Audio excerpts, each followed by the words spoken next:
Chapter 2 A Life Inspired 1918 to 1954. That monk who, while young, devotes himself to the teaching of the Buddha, illumines this world like the moon freed from clouds. Dhammapada verse 382. Part 1. A Suitable Locality. Isan. The Buddha declared that all avoidable human suffering is caused by mental defilements, and that these defilements can be completely eliminated by a systematic education of body, speech and mind.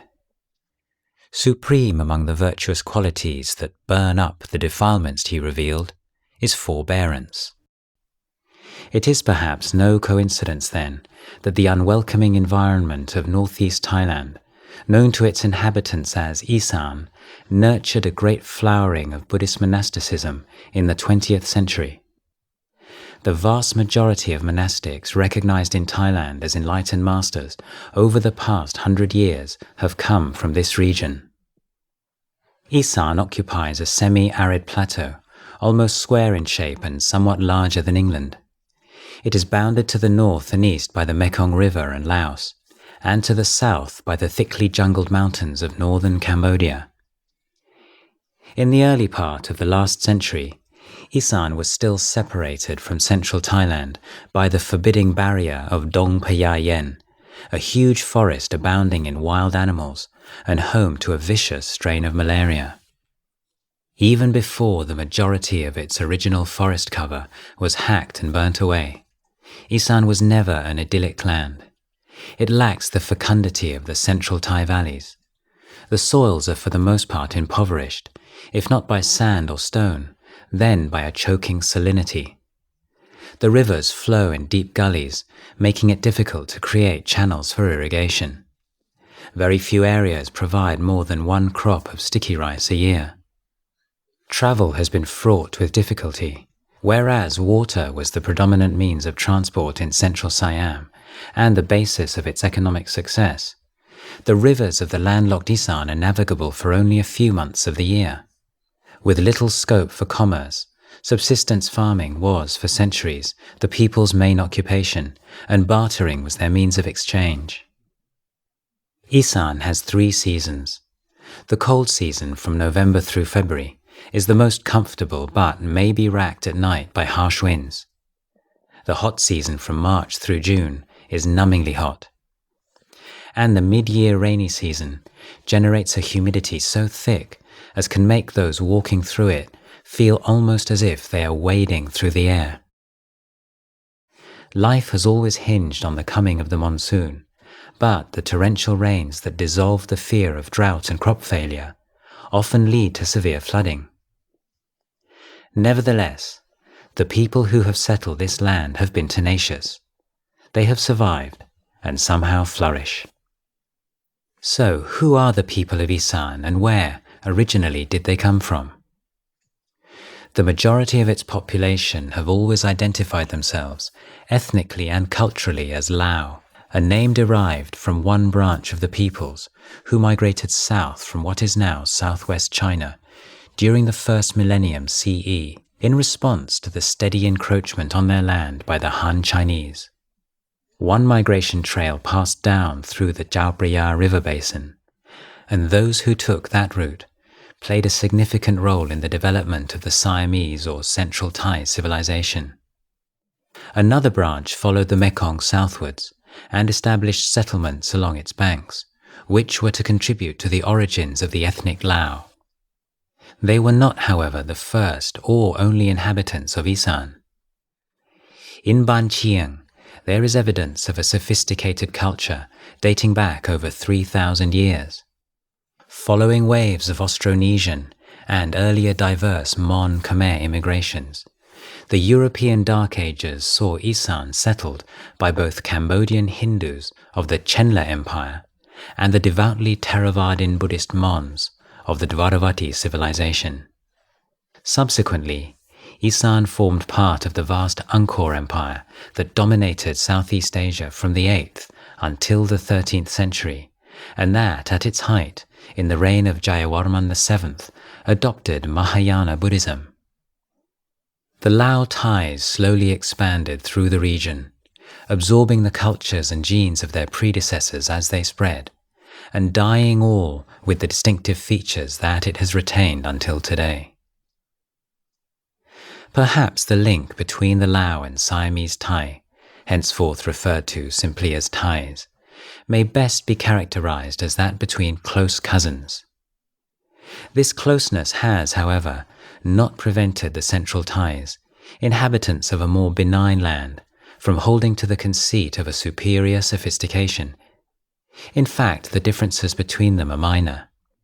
They speak an almost common tongue, although differently, with different tones.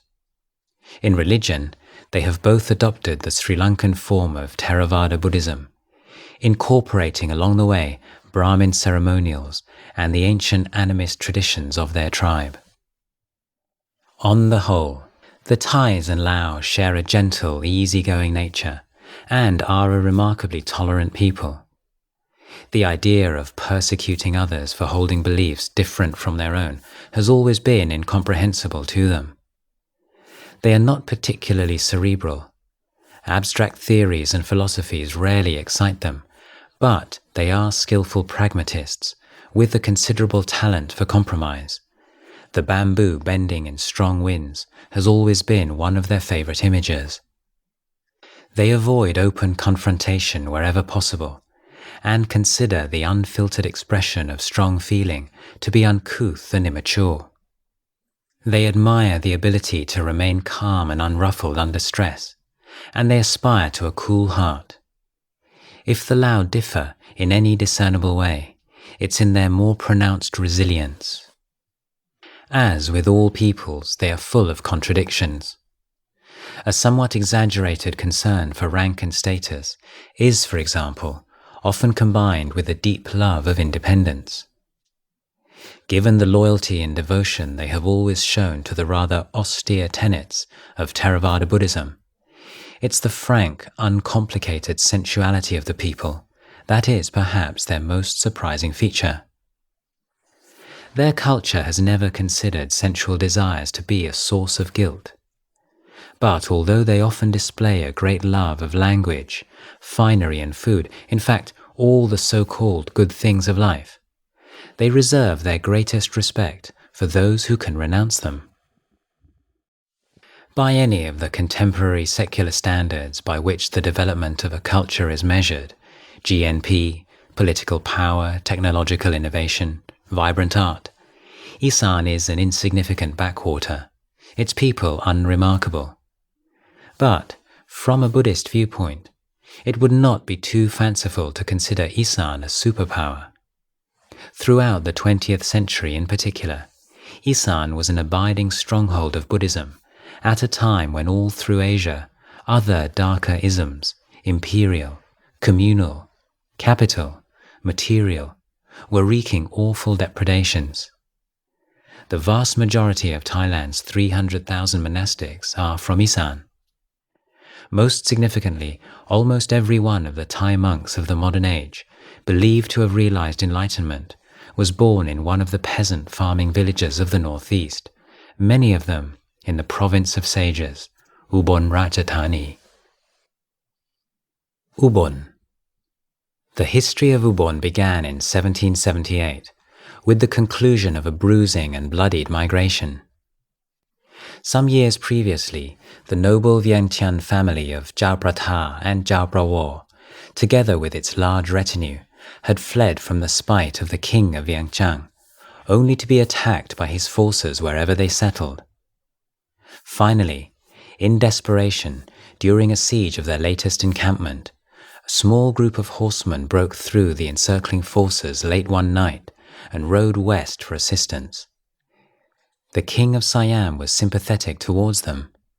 His renascent state was rapidly recovering from the devastation of its capital Ayutthaya by the Burmese, and he was keen to extend its power. The Siamese Expeditionary Army routed the Vientiane forces with ease and went on to sack their city.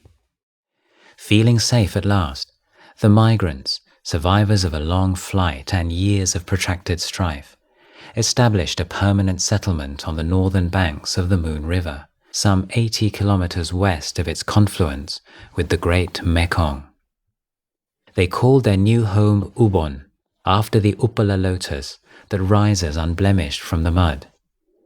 They pledged allegiance to the king of Siam, their savior and patron. But before all else, as migrating Thai peoples had done for hundreds of years, they built a monastery for the Buddhist monks that had accompanied them. By the early years of the 20th century, Ubon town had become the center of a province, which included hundreds of villages and extended over thousands of square kilometers. During the preceding century, Siam had become surrounded by voracious colonial powers, Britain to the south and west, and France, ominously, to the east. The old Siamese system of government, whereby outlying vassal states enjoyed virtual autonomy, was now untenable. As a consequence, Ubon was integrated into the modern nation-state being forged by King Chulalongkorn to meet the foreign threat, and came to be ruled from Bangkok. It is, however, unlikely that any more than a very few of the inhabitants of Ubon would have considered themselves part of anything as abstract as a nation.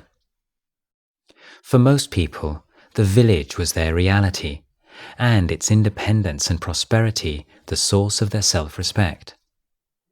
These people's overriding concern was the daily struggle to feed their families, and their local monastery was the only institution they trusted. It was in Ban Ko, one such small village, a few kilometers to the south of Ubon town, that Luang Por Cha was born.